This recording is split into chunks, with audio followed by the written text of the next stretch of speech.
Today's show is sponsored by Kyrios Consulting. That is Kyrios with a Y, Kyrios. Real estate investing can be intimidating. That's why you don't do it alone. Kyrios Consulting gets you from no real estate to your first rental property. My friend Steve did it right here in New Hampshire, and he wants to help other Christians do the same. Visit consultingbykyrios.com. Again, that's with a Y, consultingbykyrios.com. No more excuses. The world needs more Christians with passive income, not more passive Christians. Make it happen. The link is in the description.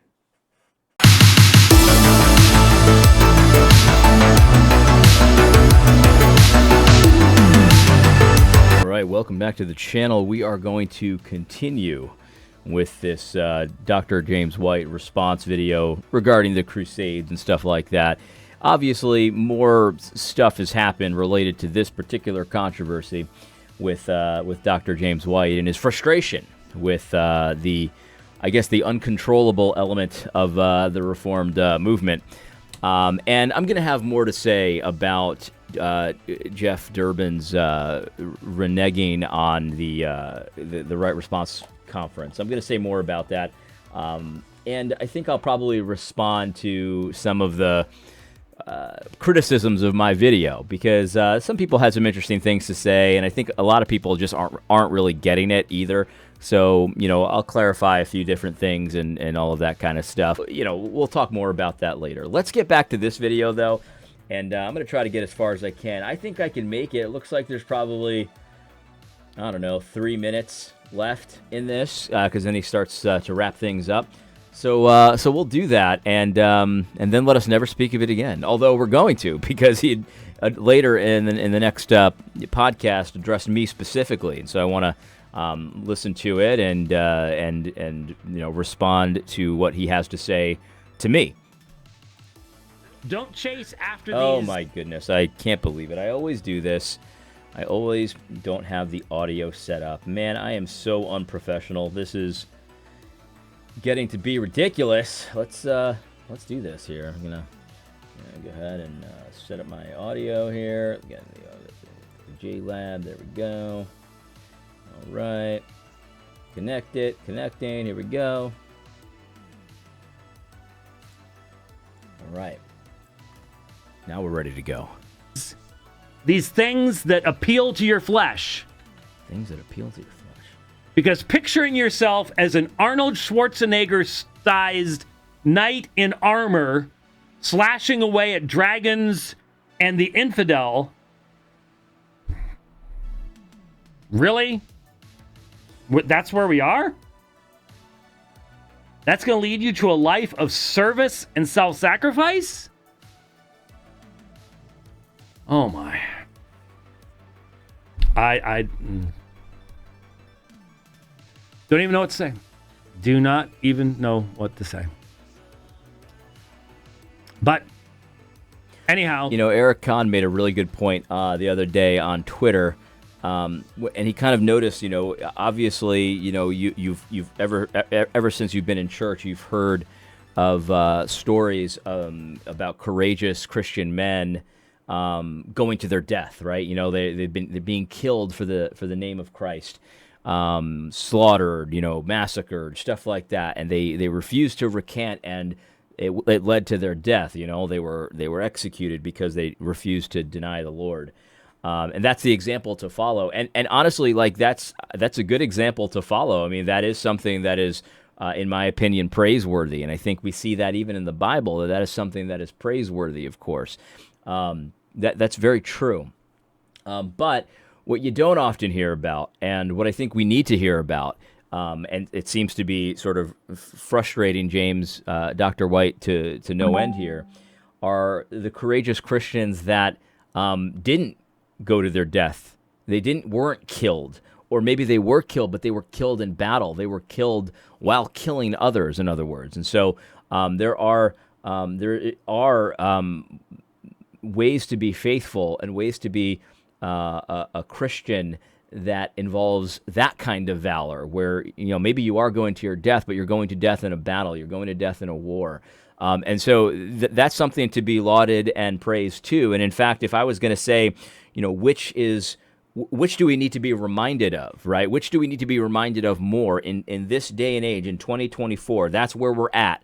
That's what James White says. He can't believe that people would want to see themselves as a strong crusader slaying dragons and stuff like that. But honestly, I think it's exactly upside down. I think that's what we're missing. That's what we're missing. We're missing a theology of victory. We're missing a theology of that kind of valor, that kind of courage, to actually take actions and make moves and take ground. That's what we're missing. That's why I think, a lot of what Fight, Laugh, Feast does and what Canon Press does is so popular. You know what I mean? It's so popular because, yeah, sure, everyone has done the prayer walk in the town square. Everyone has done the silent prayer vigil at the abortion clinics. But what people don't often do, and I can't say that James White doesn't do this. He does do this kind of stuff. But what I'm saying is, in general, what we don't often see are the psalm and hymn roars at City Hall. Where there's joy and there's, a little bit of aggression and stuff like that. What we don't often see are the people that go to the clinics that forcefully preach the gospel and really thunder it out. We do see that, and it's increasing. That's the thing. There's a lot of groups that do that. This is not just, Fight, Laugh, Feast. I'm not saying that it is, but there's a lot of groups that do that kind of thing. But still, even as many groups that do that, that's what's sorely missing. That kind of Christianity, that kind of courageous and strong and even, borderline aggressive Christianity. That's what's missing. So that's exactly what we need to remind ourselves of. Now, does that mean you have to post a meme of yourself as a strong crusader slaying a dragon? No, it does not. But a lot of people do choose to use that kind of imagery and that kind of symbolism and that kind of, that kind of style. And I personally think that's okay. I'm here for it, like the kids say. I'm here for it. That's what we're missing. We've got plenty of effeminate Christianity that doesn't that doesn't think there's anything worth fighting for. We've got plenty of non-effeminate Christianity that is gonna go to their death and just kind of be not too in your face but not backing down. That's good stuff. We've got plenty of that. What we don't have is plenty of Christians taking ground back, taking it back from the pagans. That's where a big hole is. That's where a big hole is. You know what I mean? And I obviously, effeminate Christianity is not needed. We can throw that in the garbage can and never look at it again. But we do need the pious sort of style of Christianity, and I always represent that by Ezra. Ezra, he finds out that the people are intermarrying, and he sits appalled for days. He rips his own clothes. He tears his own hair out. We need that, but we also need the Nehemiah style of Christianity where you make some moves, and you don't tear your own hair out. You tear their hair out. You beat them. You make them swear an oath that they're not going to do it anymore. And I personally believe that those two things work together. We need both. God sends us both. And I think, listen, it doesn't say this directly in the scripture. At least I don't think so. But I really do think that Ezra's piety and his righteousness and his purity and his prayers and his faith, not his righteousness, but his piousness, his piety, his faith, his prayers, all of that action that he did, I think God answered those prayers through the person of Nehemiah.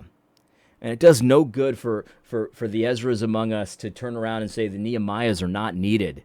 I don't get it. In this day and age, in 2024, who needs a Nehemiah? What we need to do is pray more and pull our hair out a little bit more. No, man, what we need to do is pull our hair out and pray and sit appalled. That's fine. Plenty of people can do that. But then when the Nehemiahs come, maybe don't signal against them. I'm not saying you have to join Nehemiah, but I'm just saying maybe don't work against him.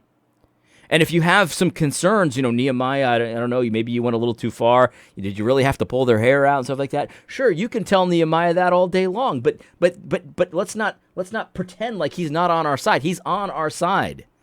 He's on our side. And what's really kind of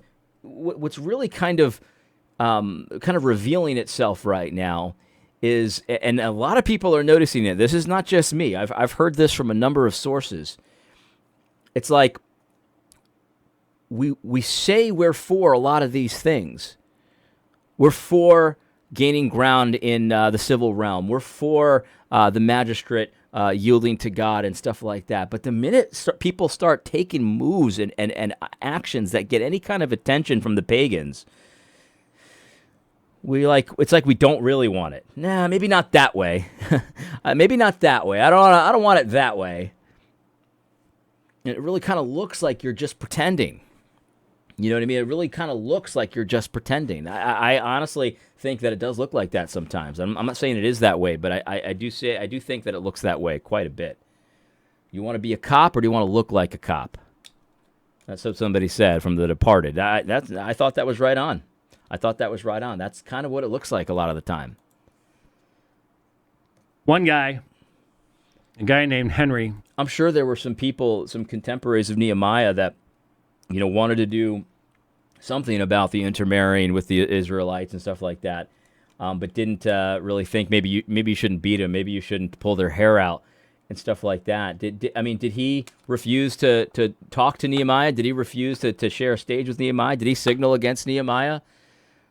I don't know, man. When people have your same goals and same motivations, I prefer their way of trying to achieve those goals to the way of not doing anything. That's what I prefer. I don't know. Whatever happened to God?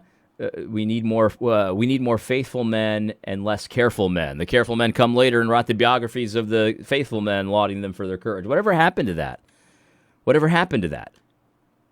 Turns out that those people that were, talking about that, in practice, actually they're kind of careful. They're careful men.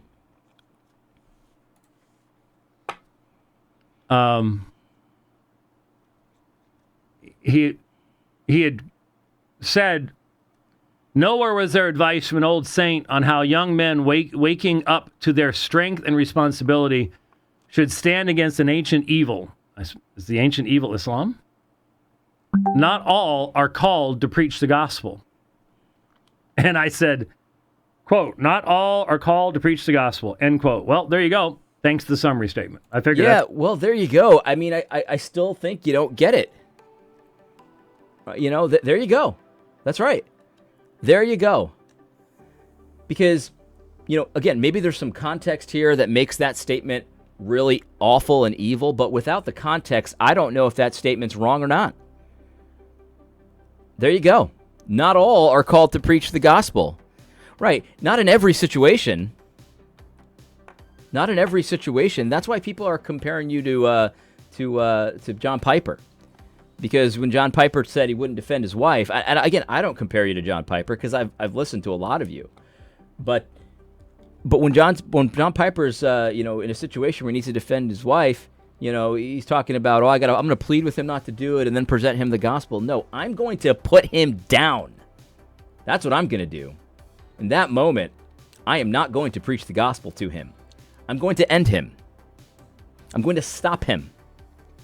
And if that requires me to kill him, I will do it. And I wouldn't feel sorry about it. It's as simple as that. I might be mentally sort of, scarred by that or damaged by that because I don't know that you can take a life and not be mentally affected by it. I don't know. But logically, I won't feel sorry for it. I won't apologize for it. It's as simple as that. I'm going to be defending my wife. And so, no, the gospel is not called for in every situation, no matter what the situation. That's obviously correct. And so without any additional context, and quite frankly, I don't necessarily trust you to give the right context in this issue because you've done that many times that I know about. You've not given the correct context. And so this one I don't know, but I'm not necessarily going to automatically take your word for it here. Normally I would. In this situation, I won't. It's just that simple. And so our soldiers called to preach the gospel to the men that they're supposed to be killing. Well, in maybe another context, yes.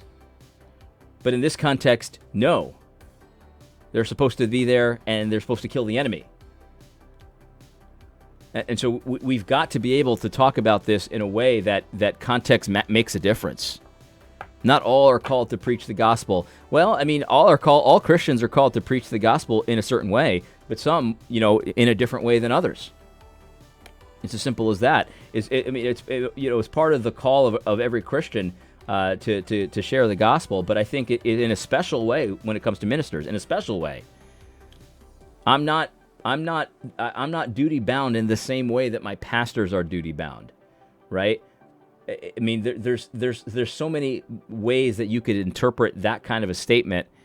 Again, devoided from the context. So again, this particular statement, maybe he said something prior that I don't know that makes it more of a there you go. But he just says it like it's some kind of a gotcha in and of itself. It's not. It's not a gotcha in and of itself. Every Christian is called to study the Bible, but I could easily see someone saying not every Christian is called to study the Bible in the same way that an elder is. But if you rip it out of its context, it's like, well, yeah, I mean, I get what he's saying. I get what he's saying. That's as far as that was going to go. He says, oh, really? No guidance? Not even a crumb from the table of insight the Lord gave you? Only condemnation? And I responded, Henry, the church has been given one power. One divine power, one world-changing power. It does not scratch the itch of those wanting glory or power or adventure. It is foolishness to the world, to academia, to culture. It is the message of the cross. The message of a despised, betrayed, mocked, scourged, crucified Messiah. And someday that message will completely transform the world in God's time, at his will, not ours. Till then, we patiently proclaim, build, invest, and serve. Nothing new here, nothing revolutionary. And that's why some folks grow impatient.